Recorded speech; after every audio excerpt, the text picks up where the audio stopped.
All right, Mr. Morris, you brought this case before the court. What's going on? Well, I come to you today, Your Honor, because I'm trying to get my child support reduction. Okay. All right. Based on what? Like, what's going on? Well, I currently pay $880 a month for child support. Okay. I also pay $362 for health insurance. And I see my kids every maybe like 4 times a week. Okay. I see them pretty often, and she's trying to take my kids and move off to Florida. Okay. And Your Honor, I'm not going for that. All right. Mr. Morris walked into court not to escape his responsibilities, but to fight for fairness. He's paying nearly $900 in child support and hundreds more in health insurance. He sees his kids regularly. Now the mother wants to take them to Florida, and he's not going down without a fight. Why she was trying to move to Florida? Because she just want to live her best life. She said that? That's what it is. She want to go to the beach, drink coconut balls, whatever they have out there in Florida, and just have her best life. Okay, wait a minute. So did she actually tell you that, or you interpreting her as living her best life? Your Honor, why would anybody else want to move to Florida? That's Paradise City. Well, I mean, I kind of want to move too, but I can't go. You know what I'm saying? Because I got to work. So could it be for a job? You know, Your Honor, I haven't asked, because when she told me that she wanted to move to Florida, I got so upset about the fact of losing my kids. Mm-hmm. When asked why she's moving to Florida, her answer stunned the courtroom. To live my best life. Beaches, coconut bowls, paradise. But this isn't a vacation. This is about taking the kids away from their father. Is it really about palm trees? Or is there something more? Her next words might just blow this case wide open. I was like, are you moving to Florida for like vacation time, or just so you can live your best life? Or because we in Texas, I'm in Texas. I'm a good dad. So what did she say to that when you said, are you trying to move to Florida to live your best life? She said, yo, you shouldn't have messed up. What did you do? It's a long story, Your Honor. I could tell you how we split up, but I kind of messed up. Well, I have time. Do me a favor. Do me a favor. I didn't even realize you had gum in your mouth till you start smiling. You know, I don't allow gum chewing in here. I'm sorry, Your Honor. Oh, it's okay. As the judge digs deeper, Mr. Morris reveals the real reason their relationship ended. And it's not simple. He admits he messed up. When she told him she was leaving, she said one chilling thing. You shouldn't have messed up, but what did he really do? The truth is... You can just put it to your back of your throat. I'm not going to tell you to swallow it. I don't think that's really healthy. Yes, ma'am. But I have time for the story when you're ready, after you. It's to the back right now, Your Honor. No more chewing for me. Okay. So, continue. Long story short, I met this lady our freshman year of college. Okay. And we were in class, and she was sitting in the front, I was sitting in the back. And I saw her, and I said, man, I'm going to have to put my bid in as soon as class is over. Bid, that's what they call it these days. Yeah, okay. We call it put your bid in. Because, right. I'm sure there's other people that put their bid in too. So if I got the highest bid, of course, I'm a getter, you know? Oh, so you subcontracting these things now. This all started in college. He saw her. He wanted her. He put in his bid. That's how he describes relationships, like a contract. And she wasn't the only one bidding. But when you treat love like a transaction, eventually the deal falls apart. And now it's not just... I was, yeah. At that time, I was subcontracting, you know what I'm saying? Interesting. Right. Keep going. So I saw her in the hall, and I came to her, and my bid won. And we was together for years, Your Honor. We were together for years. We have 2 kids. We have a 5-year-old and a 10-year-old. Okay. Throughout the time, and as life just went on, we just started kind of fading, Your Honor. I'm a coach. I'm a football coach at a college. Okay. And one of the cheerleading coaches kept hitting on me, and I kept rejecting her. So you put a bid on her too?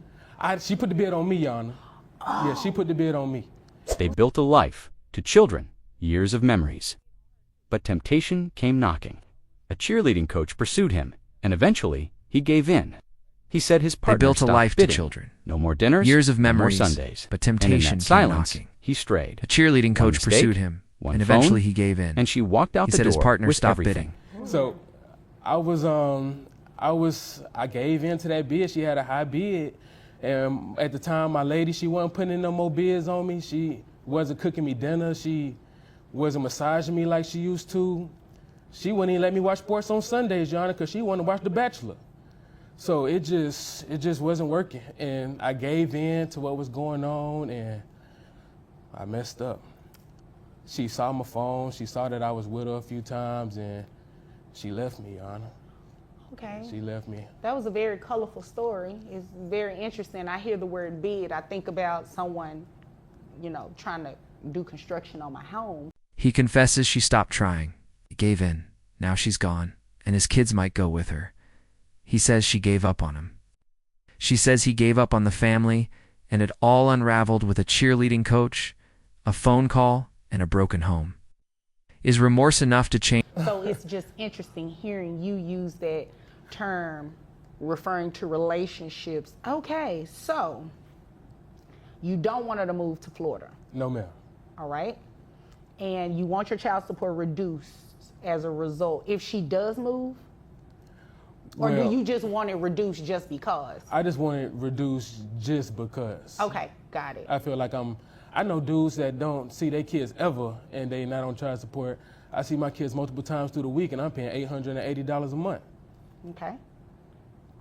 Fair enough. I believe I have majority of what I needed. Now he wants his child support reduced. Not because she's moving, but because he feels it's unfair. He's in their lives. He pays and still he feels punished, sees other fathers with less responsibility and no financial burden. But will the courts see it the same way? His plea may not be enough. Okay, is there anything else you wanted me to know before I move over to her? No, that's about it, Your Honor. That's Okay. about it. All right. Ma'am, and give me your last name. It's Adams with two D's. Adams with 2 D's, okay. All right, Mrs. Adams, or Miss Adams. Thank you. Okay, Miss Adams. So tell me about, this story that he told, he actually, you won the bid, or he won the bid. Well, I think that tells you everything you need to know about his view of relationships is very transactional. Oh, yeah. That's the word I was looking for. That's it, transactional. Yeah. It's Okay. very much I do this and you do that, and Now it's her turn and she doesn't hold back. She says his entire view of love is transactional. And when he calls their relationship a bid, she sees that as proof. She questions whether he ever truly cared or just made a deal he couldn't keep. But her truth goes even deeper next. I think the fact that he didn't even bother to mention our children's names should tell you everything about our relationship. Well, he told me the ages. Yeah, well, that's great. Robert and Madison, that's with a Y. But she ain't asked for the kid. Okay, yeah, I get it. Anyway, so going back to, evidently I'm just going to Florida for a permanent vacation. I'm actually going for a job. All right. So what's that job? Robert, and I'm going to be a marine biologist. That's a good job. When this dream come apart? Because you ain't had this dream when we met. See, exactly. Do you ever listen? She breaks down what really matters. He never said their children's names. Not once. To her, that says everything. She's not moving for palm trees.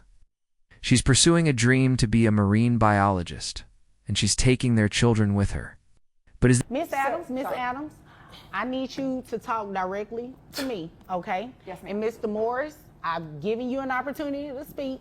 Let me hear what she has to say. You're right, and Judge, I'm people sorry. can change dreams. I mean, depending on how long you guys have been apart, a lot could have changed in her life. It's just she taking my kids, Judge. It's Okay, just- well, let's hear what she has to say. You're right, you're right. She said marine biologist, right? Yes. That sounds like a really good job, and I want to hear about it. See how much money she makes. She all just right? having random dreams, Judge, but it's all Okay, good. that's great, but I need to see how much money she's making. Right. Okay? I'm sorry. All Your Honor. right. Yeah, less talking, more listening.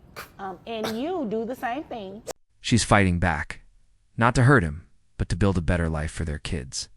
She wants a career, not cocktails. She wants stability, not escape. But he's still not buying it. He says it's a fantasy. The judge listens as tensions rise. He's really thinking about the children. All right, now, continue. Jesus. So I'm taking the kids to Florida because I have a greater job opportunity. Okay. And, you know, it's so interesting to me that he says that he sees the kids 4 times a week. I guess he's talking about maybe a FaceTime call or seeing them on his phone screen, because I certainly don't see him picking up the kids and taking them to the doctor and cleaning up vomit in the middle of the night. So it's great that he thinks that that he's paying for the right to see his kids.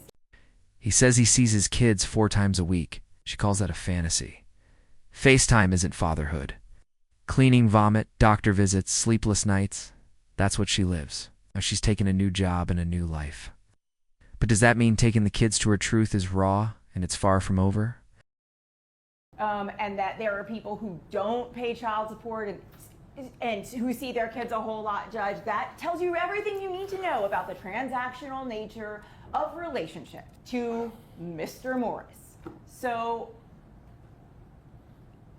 look, the fact of the matter is, I guess he doesn't realize that his children are going to need to eat, whether they live in Texas or they live in Florida. And That's true. And they're going to need new tennis shoes and new clothes. And I guess he just thinks that money goes on trees, or that kids just eat for free. It's not how it works. This isn't TGI Fridays. She says his mindset proves everything. He thinks child support is optional, that kids stop needing food when they cross state lines, but children need shoes, they need doctors, they need consistency. And no matter where they live, they'll still need a father. This story isn't over. Drop a comment if you've ever been in this situation. Like and subscribe, because in the next video, we find out the judge's decision. Trust me, you don't want to